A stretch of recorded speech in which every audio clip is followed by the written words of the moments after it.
દિલીપભાઈ 30 વર્ષ થઈ ગયા એક ધારું સતત ચાલી રહ્યું છે ભાજપનું જે બુલડોઝર એક ધારું ગુજરાત ઉપર.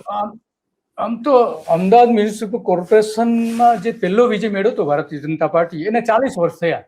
હા, એટલે ઓવરઓલ હું તો જે આ 2015ની પાટીદાર આંદોલન અને ઓબીસી આંદોલનના સમયને જો આપણે એક વખત સાઈડમાં મૂકી દઈએ તો ઓવરઓલ ભારતીય જનતા પાર્ટી સ્થાનિક સ્વરાજ્યની ચૂંટણીમાં એ સતત દરેક જગ્યાએ મોટે ભાગે મહદઅંશે કોર્પોરેશન તો બધા જીતતી આવી જ રહી છે અને જિલ્લા પંચાયતો તાલુકા પંચાયતો પણ મોટે ભાગે કબજે કરતી આવી રહી છે. તો એનો મતલબ તો એ થાય દિલીપભાઈ કે જે કઈ વિરોધ ના વમળો આપણે આ વખતે જોયા તે દર વખતે જોઈએ છે, એવું નથી નવું છે. અને હું કોઈ ભાજપના આંતરિક વિરોધની વાત નથી કરતો, હું લોકોના ગુસ્સાની વાત કરું છું, લોકોના મતદારોના વિરોધની વાત કરું છું.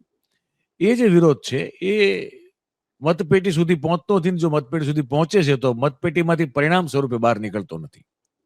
આટલી વાત મને સમજાય.